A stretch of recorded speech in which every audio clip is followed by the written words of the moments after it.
information, l'armée française a mis fin ce jeudi 17 juillet à sa présence militaire permanente en Afrique de l'Ouest et centrale lors d'une cérémonie solennelle et historique à Dakar, où elle a officiellement reçu exactement ses dernières installations militaires françaises au Sénégal. Donc la France nak delona li nga xamné que modi ay Sénégal soufam bagage am ak leppam quitté na li nga xamné que modi Sénégal, et que cela marquant justement la fin de la présence permanente de l'armée dans le pays datant depuis 1960. Ce retrait français amorcé ces dernières années intervient alors que la région du Sahel est confrontée à des attaques djihadistes croissantes au Mali, dont une récente tout près du Sénégal, enfin au Burkina Faso et au Niger. Naka nako dali jangate lu moko peut-être région bu Sahel bi mais confronté ay attaques ñom ñu quitter li nga xamné que modi le territoire Arfan. Légui bo waxé lolu région du Sahel bi mu ngi confronté ay attaques. ñom ñaata at ñu ngi fi réglé na mais réglé wu ñaata at présence militaire française nek en Afrique de l'Ouest ba légui les attaques des terroristes la jeexul. Donc ce qui veut dire que amul solution. Donc nañi abal nañi ñibi, nous on va gérer notre propre sécurité. Lolu dara nekku ci. Dara nekku ci. Donc on va se dire comment dire, on dit d'abord alhamdulillah rabbil alamin parce que nous on est souverainistes. C'est comme ça. Il n'y a pas une présence militaire africaine en France. Amoul. Amoul. Sénégal, est-ce que une base militaire africaine en France? Amoul. Donc, les Africains, l'Afrique aux Africains, la France aux Français. Lolo, qu'est-ce que c'est là? Alors, la question qui se pose, moi, est-ce que vous pouvez assurer l'intérim concrètement? L'intérim de quoi? L'intérim de quoi? C'est-à-dire, c'est un départ. Français dispose une défense parfaite. Français depuis 1960 ñu ngi Afrique. OK. Saafarawul dara. Réglé wuñu fi dara à part yokkuñu ay jafe-jafe. À part yokkuñu ay jafe-jafe, mais saafarawuñu fi dara. Au contraire, ils viennent pour piller les ressources humaines naturelles africaines. Mais lolu kessé la. Waxuma la présence militaire française en Afrique lan la réglé ça a réglé quoi lan la réglé lan réglé wul dara à part de New York ay jafe-jafe. Au contraire ñom ñoy bénéficier wu les Français là, la France moy bénéficier wu.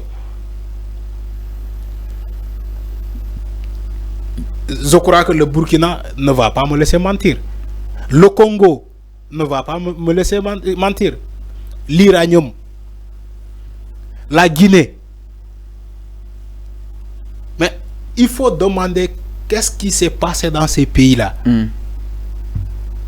Lorsque les Français se sont venus occuper certaines localités de ces zones-là, il faut demander qu'est-ce qui s'est passé dans ces pays-là.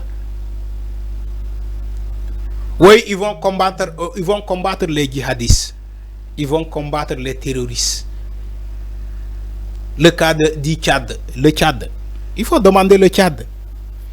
Non, vous les militaires tchadiens, vous restez de l'autre côté, nous on avance.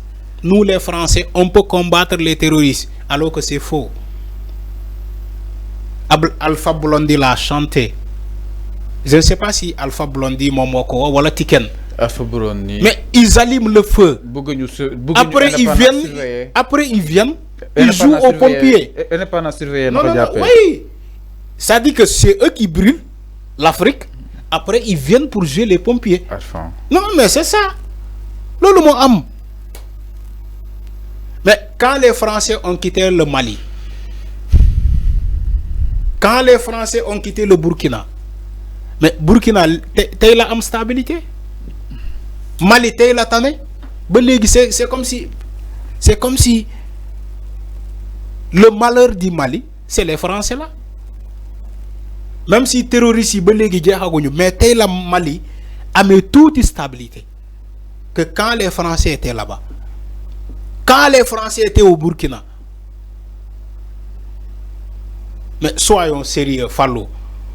On est dans un monde géostratégique. On réclame souveraineté. Mais la souveraineté commence par là. Prendre nos destins en main. On doit prendre nos destins en main. Un pays comme le Sénégal, un pays stable, politique, comme ça, espace libre. Mais ce pays-là n'a pas besoin de la présence militaire française. Pour faire quoi ici? Pour faire quoi ici? La présence militaire française au Sénégal, ça va faire quoi? À part l'impérialisme français, la domination française en Afrique. Ils sont là pour ça.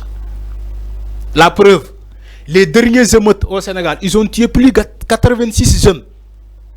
Est-ce que tu as vu l'armée française? Tu n'as vu que l'armée sénégalaise? Non, armée Guénoul. Enfin, armée sénégalaise, armée, les forces de sécurité, armée sénégalaise,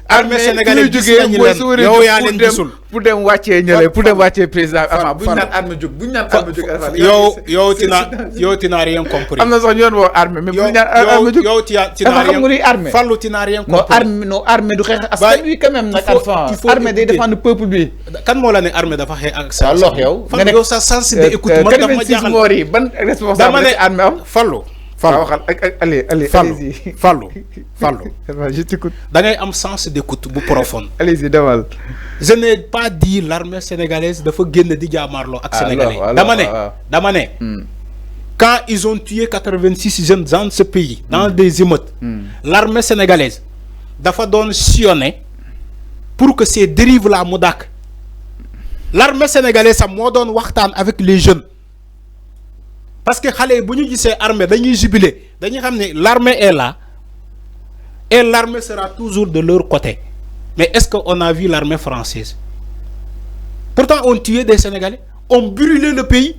C'est là où je pars. Tu me dis ouais armée bu ñaan, tu n'as rien compris. S'il te plaît Arfan. Yow armée da nga mës a gis armée buy lancer lacrymogène. Arfan da nga wax bu def wax armée tu t'es rectifié. Non allez-y yow yaa amul sens d'écoute bu profond. Je t'ai recadré. Man j'étais sur le terrain. Je t'ai recadré et tu t'es rectifié. J'étais sur le terrain. On était sur le terrain. Non, tu n'as jamais été sur le terrain. Tu n'as jamais été sur le terrain. Tu n'as jamais été sur le terrain. Bàyyi tapale. Sa tapale yi di moo may boole ak yow. Tu n'as jamais été sur le terrain. On était sur le terrain. Ñun ñii ñoo doon laal lacrymogène. Ali man ak Ali ñoo doon nekk ci sur le terrain. On est très d'accord. Quand l'armée sénégalaise est venue ici sur le rond-point de Nord Foire, le pont de Foire, l'armée sénégalaise, quand l'armée sénégalaise est venue avec leur voiture pour consoler les jeunes, sur le pont de Foire, ça nous a trouvé là-bas et des journalistes, nous tous. Alors, c'est clair. L'armée est là pour jéem a waxtaan ak xale yi.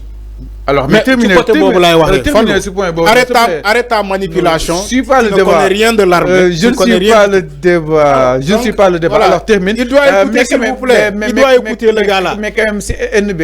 Franchement, on est très satisfait du départ exactement de ces bases militaires françaises, vraiment. Parce que il est vraiment temps qu'on ait justement de notre souveraineté. On se réjouit vraiment par rapport à ce départ, tout en espérant qu'on va assurer l'intérim. Alors, merci beaucoup. Je pense que développer donc en tout, nous résumer exactement sur le souverainisme, surtout aussi sur la libération, tout quoi qu'on puisse sur espérant que défi bi nga xamni tammi xaar suñu armée yi ak suñu force de l'ordre de sécurité dañ ko daal di war a mën a matal et que le départ de l'armée française Arfan donc ko sentir bu baax a baax jëm si wàllu intervention. maa ngi nuyu sénégalais ñu doon seetaan jëm ba demee incha allah nuyu sénégalais nekk ci diaspora bi c'est un grand manipulateur moo tax